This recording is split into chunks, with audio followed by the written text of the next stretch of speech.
Hello, I'm William Brandon, and I'll be reading from Eternity, the Long and Short of It, which is a finalist for the 2023 Big Other Book Award for Fiction.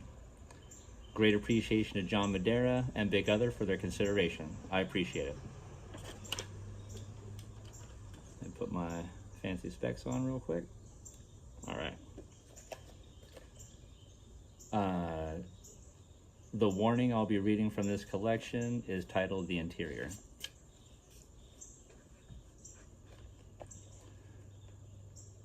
The bright light never ceased. As the young man approached it, the light began to speak. Vulgarities to the young man's ears, but that was his society's doing. The light was pregnant with imagery, by leaps and bounds, the best of the best, and no less. The young man could feel the images, tendrils of lust stealing his breath. The light explained that the feelings could be his. He deserved to own them. What you desire defines you. What you desire sets you free. The interior sets you free.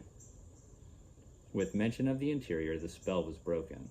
The young man was well informed about the perils of the interior and their wantonness, but it felt so real. Terror so sublime that it was invigorating. He returned to his workstation and completed his duties. When the young man returned, the bright light had dimmed. He succumbed to the light's power, but it no longer satisfied him. There is more, the bright light lulled. I can show you more. The young man left at dawn and arrived at the border by midday. The ruling parties of the interior insisted on cataloging all border crossings for future reference. Hundreds of his neighbors clamored for the attention of representatives, young, vibrant emissaries from the interior. By nightfall, the young man passed into a foreign land. The walls, streets, people, and the sky itself were awash in words and images, large, epic murals of pleasure and naught else. Feelings were commandments, and the proselytizers were their valiant champions. The young man entered a tall building and approached a woman in a cage. Hello, I've just arrived. Where do I apply for lodging? Great, another one. You freaks can't stay here for free. It's 20,000 nadir a night. If you fuck anything up, it'll cost you a lot more. I don't have currency. It is not our way. But I am not a freak. I am an upstanding. If you don't have nadir, get the hell out of here. I will just need one night, and I can repay you. I'm certain to be part of the larger dream now that I am here. Harold, the woman called to the back of her cage. We've got a nut job out here that is refusing to pay. Just skip the border without any nadir. Before the young man could react, Harold emerged from a doorway and struck him against the skull. Harold repeatedly bludgeoned the young man's face and arms until he stumbled onto the street. Harold did not give chase. A citizen wearing a vivid indigo cloak stopped to help the young man up.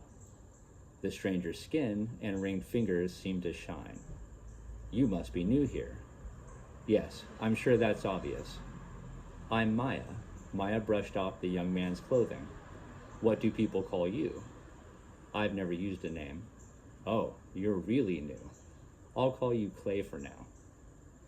I don't care what you call me. I need to find work. Come with me, Clay. I can show you more. The young man paused. He'd heard that before. Maya winked. You aren't scared of a good time, are you? The crowded, sticky streets ceded to a large, empty lot. Long dead black birch formed a sinister forest that was hard to see for the trees.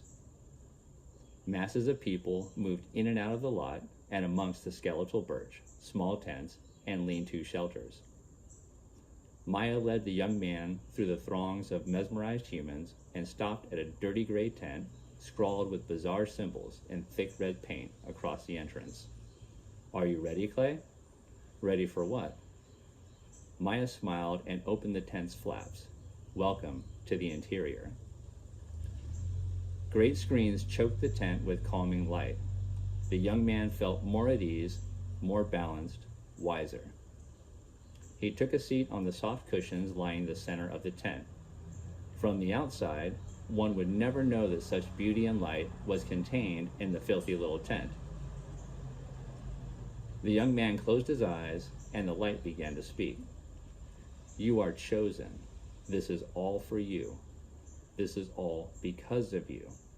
Life is an illusion that must be navigated carefully and with little remorse. You are destined to transcend if you put in the work. Visions of otherworldly beauty and perfection clouded the young man's eyes, and his heart began to race. Yes, you have the right to feel like this, to be in touch with domination. You will one day be like us. It is within your power. The voice ceased, and the young man felt a great and wrenching pain, an unbearable longing. Though Maya had long since disappeared, the young man waited for the voice to return. When he emerged from the tent, 3 days had passed. Beyond the light of the tent, the young man was overwhelmed with nausea. His ears throbbed, and the faces swarming around him were formless and distorted. Maya appeared, gripped the young man's shoulders, and shook him. You're going to be fine. We need to get you hooked in. Come on. A small gathering of huts met them deep in the decrepit forest. Maya pointed to one of the huts. The young man hesitated. You have nowhere to go. You are in danger without Nadir. Let us help you. The young man entered the tent. 3 people sat facing away from one another, bathed in the dim light of screens. Their skin was pallid beneath dense layers of paint, and their faces were fractured and macabre. On the screens, they looked perfect, pristine, gleaming, and preternatural. Maya forced the young man to the ground in front of his own dim screen, half of which showed his face. He too looked perfect, better somehow.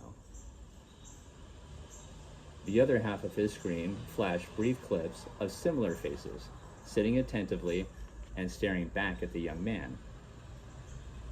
When a dancing woman flashed by, the young man's pupils dilated. The video of the woman's dance played until its end. The next video was a small dog, also dancing.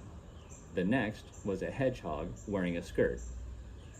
The young man thought this was absurd. The images started to flash by again until they stopped on a person wearing a mask and sitting motionless. Tiny numbers sprinted beneath the masked face. Millions of interactions, untold numbers of eyes, entranced. The masked person was unsettling. The young man grimaced.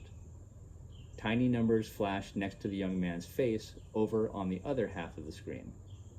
As the numbers increased, watchers began to express their love for his reaction. Voices he could feel from mouths he could not see. Warmth surrounded the man. His head nodded forward and his body became numb. But the voices became fewer and the nausea returned. When the next video flashed by, he bellowed his disapproval of the circumstances.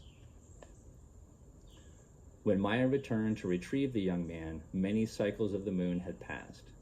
She carried the young man from the hut and rocked him to sleep. The young man woke in a large room with solid walls and no windows.